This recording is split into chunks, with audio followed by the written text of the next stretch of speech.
السلام علیکم ورحمۃ اللہ وبرکاتہ۔ یا رحیم میری مدد فرما کہ تجھ سے کوئی بہتر مددگار نہیں، میری حفاظت فرما کہ تجھ سے بہتر کوئی محافظ نہیں، مجھے صحیح راستہ دکھا کہ تجھ سے بہتر کوئی رہنما نہیں، قیامت کے دن میرا پردہ رکھنا کہ تجھ سے بہتر کوئی رازدان نہیں۔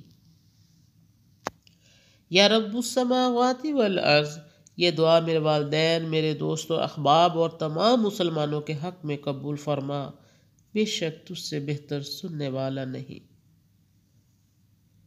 دنیا دھوکہ ہے، مکار ہے، لیکن اس کی ایک چیز نہایت قیمتی ہے اور وہ ہے اس کا وقت، جس میں ایک نیکی کرنا یا ایک بار سبحان اللہ کہنا بہت قیمتی ہے، کیونکہ آنکھ بند ہوتے ہی تمام اعمال منقطع ہو جاتے ہیں سوائے صدقہ جاریہ کے۔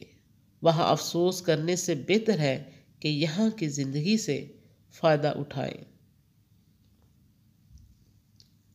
نبی کریم صلی اللہ علیہ وآلہ وسلم نے فرمایا، کیا تم میں سے کوئی شخص اس بات سے عاجز ہے کہ ہر روز 1000 نیکیاں کمائے؟ آپ کے ساتھ بیٹھے ہوئے لوگوں میں سے ایک نے پوچھا، ہم میں سے کوئی شخص 1000 نیکیاں کس طرح کما سکتا ہے؟ آپ صلی اللہ علیہ وآلہ وسلم نے فرمایا، وہ 100 بار سبحان اللہ کہے، اس کے لیے 1000 نیکیاں لکھ دی جائیں گی اور اس کے 1000 گناہ مٹا دیے جائیں گے۔ رسول اللہ صلی اللہ علیہ وآلہ وسلم نے فرمایا، 3 افراد کے بارے میں قسم کھاتا ہوں، پہلا وہ شخص جو نماز، روزہ، زکوٰۃ میں حصہ نہیں لیتا تو ایسے شخص کا اسلام میں بھی کوئی حصہ نہیں ہے۔ دوسرا وہ شخص جو غیر اللہ کو اپنا ولی مددگار سمجھتا ہے تو قیامت کو اللہ اس کا مددگار نہیں بنے گا۔ تیسرا وہ شخص جو کسی قوم سے محبت کرتا ہے تو اللہ تعالیٰ انہی میں شامل فرما دیتا ہے، اور اگر میں چوتھے شخص کے لیے قسم کھاؤں تو غلط نہ ہوگا، یہ وہ شخص ہے جو لوگوں کے عیبوں کی پردہ پوشی کرتا ہے تو اللہ تعالیٰ قیامت کے دن اس کے عیبوں کو چھپا لے گا۔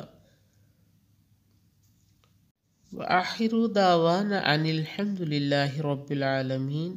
سبحان ربک رب العزۃ عما یصفون والسلام علی المرسلین والحمد للہ رب العالمین۔